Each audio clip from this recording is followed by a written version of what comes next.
I got to ask you a question about Trump. I can get on and talk. I try not to talk about Trump at all. People know you supported Trump, and I try to say to them, listen, this is not a personality contest for me. I liked his policies for America. That's it. Yeah, he's not going to date my daughter. I don't go out to dinner with him. We're not best friends. I don't go to Mar-a-Lago. This is when I liked his policies. End of story. But I forget about him. I don't talk about him. I say something with this current administration, immediately, they don't even see that. They come back at Trump. What is it what did this guy do to make people hate him so much? It's very obvious. It's very obvious. I mean, you and I sat there and we spoke one time, and you told me about something you learned from your dad years ago, Sonny, who I had a chance to meet with him multiple times. We had a great lunch with him at that one Italian restaurant. And you said, one of the things I learned from my dad is to be able to sit down in front of somebody, knowing they lied to your face, knowing they betrayed you, and you still don't act like you know, and you don't publicly humiliate them. Something like that. And, you know, I'm prefacing what you said, but something like that. You remember this guy? Yeah, like 5, sum and substance, that was it, yeah. So, well, Trump didn't do that. Trump went publicly and called everybody out as fake news. That means he called everybody in a blanket media, you're all liars. And he kept doing it over and over and over and over and over again. You're essentially questioning their character. You didn't say, I disagree with their policies. He didn't say, I disagree with the approach to get the economy to improve. I disagree with what we ought to do with health insurance. No. You said, you're all full of shit. You're all liars. You're all fake. None of you guys care about the American people. All you care about is your pocket, your dinner, and that's who you are, and that's your DNA. Well, guess what you did? You woke them up. And that woke mob is coming after you. Not one of them, not two of them, not three of them. All of them. They're all angry at you. And no one's ever done that before until this guy did it. It's that simple. You go look at Kennedy. Kennedy and his family did that behind closed doors. But publicly, like Joseph Kennedy was like a Trump. John F. Kennedy wasn't like a Trump. The father is a Trump. You know, he was a guy that if he would have ran, Joseph Kennedy was probably not capable of running at that time because he would have talked shit to everybody. That guy was a straight up gangster. Yeah, 100%. You know, he was a feared man, but his sons learned from dad's weaknesses and strengths, right? Like even if you look at his daughter, Trump's daughter, look how she got all the strengths from Trump, and it's like, oh, okay, this is what my dad's good at. But look at the way she answers. Okay, you're like, oh, okay. I can see her. She has diplomacy. She has diplomacy, and the father doesn't have it. But, you know, if we had a guy like that right now, would a Putin be doing what he's doing to Ukraine? How would that phone call be handled? They asked a question from Biden this week. What can we do about inflation? You know what his answer was? There's really not much we can do about inflation. Dude, that's not something we want to hear from the president. No. There's really not much we can do about inflation. There's really not much we can do about inflation. So I think that's the part with Trump where he went out on the offensive and called everyone's character out. Well, let me add to that because I'm so glad you went there, Michael, because the whole time I'm thinking as we're talking about all these policies, issues, substantive type stuff, all I'm thinking is the elephant in the room is no longer there. So Trump sucked so much of the oxygen out of the room that even if you were going to attempt to have a policy debate, no matter what it was, you know, healthcare, guns, schools, you know, the economy, whatever, everyone from the center to the left would be like, yeah, but he's a liar. Yeah, he's a bad guy. Yeah, he's not presidential. And it was such a quick response that you couldn't even have a substantive debate. What's happening now that Trump is no longer in office and the dust has settled and we're supposed to have grown-ups in the White House now, and you have Biden coming out there basically saying, yeah, you know, the gas, you know, it is what it is. Sorry. You have someone like Janet Yellen basically saying, yeah, my bad. I was supposed to use, I never used the word transitory in my life, never heard of it. And I heard it every other sentence out of Yellen and Jerome Powell, transitory. So the good and the bad of the Trump thing is now that he's not here, we can actually have policy debates.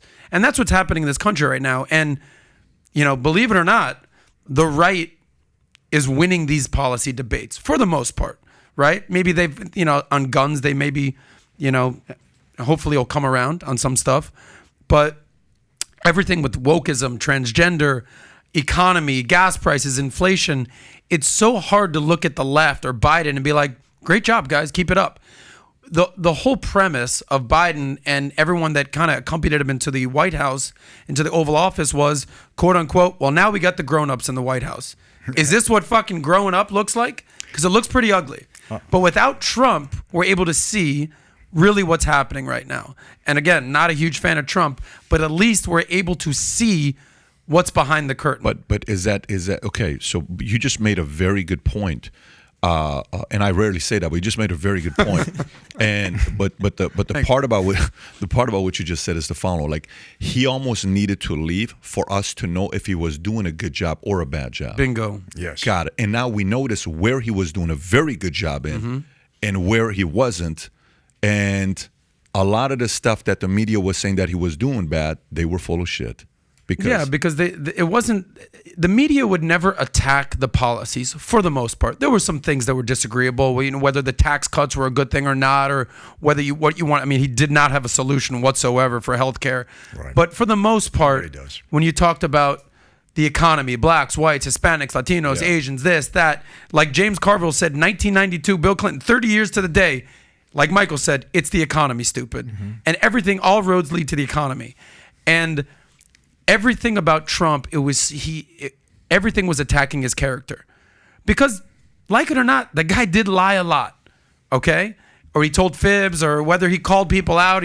I know, but Adam, lie a lot. But they all do, is what you're saying. Biden? Can I tell you something? People say we feel sorry for Biden.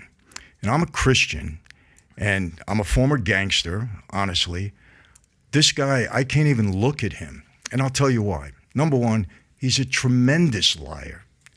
He's been living off of the taxpayer for 47 years, this guy. I guarantee he never had to make a payroll in his life. He don't know what it is to any. He's been living off that. Lie through his teeth about his son. Lies. He's his partner. He knows his son used him to get whatever, and he's sharing it. The evidence is there. And I'll tell you what gets me the most, and this is something personal. I get angry just talking about it. What's happening in our southern border. I spoke to 850 undercover DEA agents from the state of Texas. I spent 2 days with them. What they said to me in 2 days made me sick. They said, Michael, we're not even getting 10% of the illegal drugs that are coming across, opioids and fentanyl. And then they showed me something. They wrote on a piece of paper, a block like this, Patrick, maybe 1.5 feet square and maybe 2 inches thick. And they said this block of fentanyl coming across the border can kill the entire population of the world, 7 billion people. And they said, we can't do anything about it. Last year alone, you know the numbers, 100,000 people between the ages of 24 and 45 died of opioid overdose, including somebody very close to me. Okay, good, beautiful kid. He knows this is happening. They know it's happening. There's 15-year-old kids. They're finding opioids in their rooms, in their lockers in school. You know this is happening, and you allow this because you're bringing. The whole scheme is so easy to see. You're bringing these people in. You want to get mail-in votes. Then you want to send your troops out at election time and say, hey, Biden got you here. If you want to stay here, you better vote this way. You don't need an ID. Just mail the ballot in. And that's it. It's all about staying in office. It's all about money and power and control. And that's what the book is about. Let somebody deny that to me. Let them deny it. They're murderers. I hate to say it, but it's true. How could you allow this? Look, I don't know guys on the street that would do this, Patrick. I mean it. We didn't do this in our own neighborhoods. We took care of our communities. Even Sammy, you spoke to Sammy. We didn't mess with our neighbor. We took care of the people in our neighborhood, in our community. We had a heart for things like that. Some guys, okay, talk about Roy DeMeo, it's a different animal, different animal. But for the most part, how could you allow this to happen? Is this that important to you? Nancy Pelosi. Woman's 81 years old. You've been in power. You're a multimillionaire. You might have come into. How come these people come into offices with blue collar assets and go out multimillionaires on a $200,000 a year salary? I mean, this is what they're doing to the American people. And yes, it's on both sides. But I got it for Biden because I know this is happening. And he's doing nothing about it, nor any of the Democrats that right now are in control. And this is basically murder. They're allowing it to happen. You know, so many people that I've spoken to, because, you know, I travel the country. So many people that I've spoken to have lost loved ones over opioid, you know, what do you call it? Overdose. Yeah. I get so angry about this. Yeah, no, I get it. It drives me crazy. How could you allow this to happen? Biden, I don't feel sorry for him at all. Let me tell you something. If I was running for office and my wife knew that I was a Biden, she would divorce me before she'd allow me to be president. I mean, these people are all frauds. They're all frauds. What are they trying to do? Biden's been in office 47 years. He's a multimillionaire. You have to put the country in this kind of shape? Go and take care of your grandchildren. Live the rest of your life. Enjoy yourself. I don't get it. The Nancy Pelosi, the same thing. Go enjoy your life. Why do you have to make people miserable? And this is coming from a former gangster. Mm-hmm.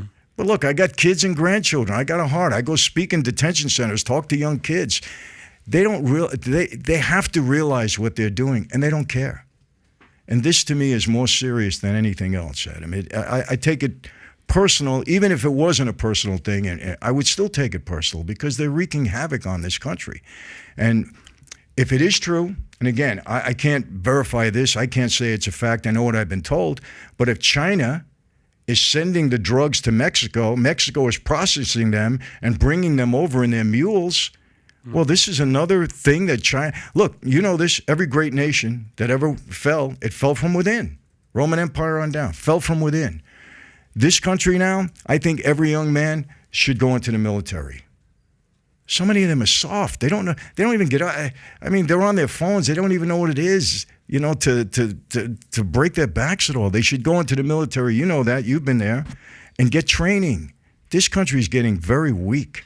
Our military is getting woke. Mm-hmm. You know, Iran and Venezuela now partnership. China and Russia getting together. I mean, what's going on here? I mean, are we going to be around in 20 years? I know you say different, Patrick, but I don't know. This country is getting weak from within. They call it the wussification of America. I've seen in a lot of the highlights. Look, I'm doing a sermon on you know, at a big church, Greg Laurie's church. You know who he is, and you know what it is? It's what is it to be a man's man in 2022? Mm-hmm. Guys got to man up. I'm really concerned. I really am about what's going on in this country. I think we're in a lot of trouble. I think it's going to unify the right group of people. You know, everything's in messaging. Sometimes people don't have messaging right, and people are getting the messaging in a more way that's connecting with the audience. Younger people are some of the younger people are starting to rise up and talk about some things that we didn't talk about before. You got guys are talking about what it is to be a man today, and hey, you know, something happens, you rely on a man to go fix this or do that, and people are starting to talk about this today. The last 30 years, men have been wussified, you know, whatever you want to call it, where they're pansies, but we're going back to admiring what men are, and women. You see that? Yeah, I absolutely. Where? Oh, social. You're even what Rollo is doing, what some of these guys, people are going to get a bigger voice on this. Jordan Peterson, what he's doing, he's talking about, you know, men, you know, on the inside, there's a monster. It's okay to be that because that's how we are and we're supposed to be that way. And he's getting billions of eyeballs on top of billions of eyeballs. And people are sitting there saying, this kind of does make sense. And a lady interviews Jordan and says, so look at me. I'm 45 years old. I've never been married. And what's wrong with that? I'm a career woman and I've done very well. And papa says, why do you have such a problem with that? She says, I don't have a problem with that. But if you're 45 and you're single and your best years are behind you as a woman to find a good prospect, what the risk you took for just being a career person, you're going to live a very lonely life. Exactly. And if you're okay with that, more power to you. Okay, but this is the part. This feminism movement of living a lonely life, it takes a little bit while for people to see what the side effects are. Mm-hmm. You know, so for example, steroids, okay? Do we know the negative and the positive side effects of steroids? Well, when it first came out, nobody knew. Right. 80 years later, guess what? Now we know what it does to the liver. We're learning about what it does to this.